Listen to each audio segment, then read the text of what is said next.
नमस्कार, आप देख रहे हैं केबी लाइव न्यूज़। मैं हूं अफसार आलम। कैमूर से बड़ी खबर सामने आ रही है, जहां पुलिस ने एक बड़ी कार्रवाई को अंजाम देते हुए मोहनिया चेक पोस्ट पर 3730 जिंदा कारतूस को जब्त किया। इस मामले में पुलिस ने 2 तस्करों को भी गिरफ्तार किया है, जिसमें एक उत्तर प्रदेश के औरैया ज़िले का निवासी है, जबकि दूसरा बिहार के नालंदा ज़िले से है। ये कारतूस नालंदा में सप्लाई के लिए ले जाया जा रहा था। मामला तब सामने आया जब कैमूर पुलिस को एटीएस की ओर से गुप्त सूचना मिली कि एक वाइट कलर की ब्रेजा कार से यूपी की तरफ से बिहार में अवैध हथियार या कारतूस की सप्लाई की जा रही है।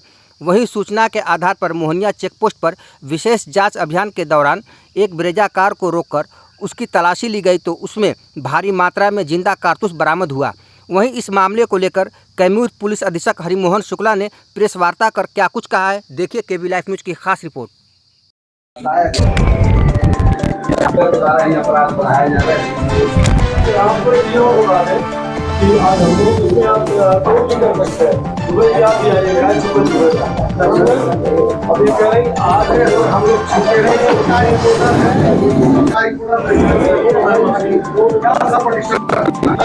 आदेश देंगे आप क्लियर कर वाले हैं हमारे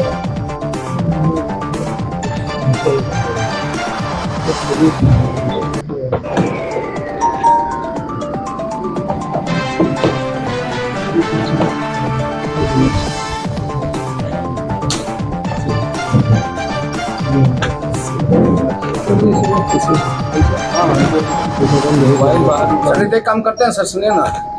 22 की रात को हम लोगों को एक एसटीएफ और जिला जेयू को एक सूचना मिली थी कि यूपी की तरफ से बड़ी मात्रा में कारतूस का परिवहन हो रहा है। तो इसके बाद संयुक्त रूप से चेक पोस्ट पर लगाई गई। तो कल भोर में एक ब्रेजा सफ़ेद रंग की गाड़ी आ रही थी, उसको जब घेरा गया और घेरने के बाद उसका सर्च हुआ है, तो उसमें 2950 कारतूस 8 mm और 750 कारतूस जो 315 बोर का बरामद हुआ है। दोनों संयुक्त रूप से 3700 कारतूस हैं। 2 व्यक्ति पकड़ाए हैं इसमें, जिसमें से एक यूपी का है और एक नालंदा के रहने वाले हैं।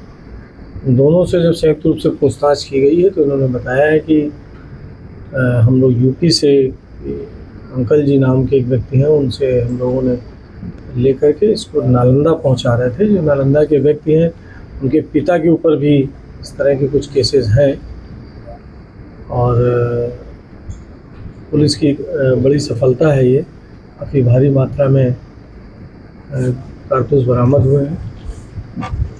जो भी दोनों लोग पकड़े गए हैं, उन पर कोई पूर्व इतिहास नहीं है, लेकिन उनमें से एक जो नालंदा के पकड़े गए हैं, उनके संभवतः जो हमको अभी तक जानकारी मिल रही है, उनके पिता के ऊपर इसी तरह का केस दर्ज है।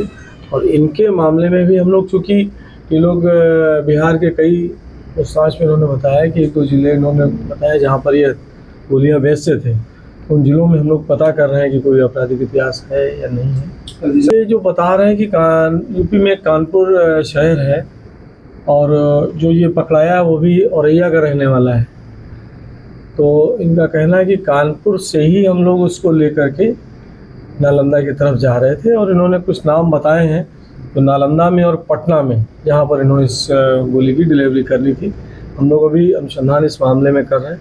आपको चीज़ और बता दें कि इनकी गिरफ्तारी के बाद और इन्हीं से प्राप्त सूचना के आधार पर नालंदा में भी गोलियां बरामद हुई हैं। इतनी गोलियां ले जाकर के अवैध रूप से इसको ऊंचे दाम पर बेचते थे। और आप तो सर्वविदित है कि गोलियों का इस्तेमाल क्राइम में ही होगा। और अभी हम लोगों को इस बात की भी चिंता है कि निकट भविष्य में विधानसभा चुनाव होने वाले हैं, इसलिए इन चीज़ों पर हम लोग कड़ाई कर रहे हैं कि इनका दुरुपयोग या ये सब चीज़ें इधर ना आने पाए।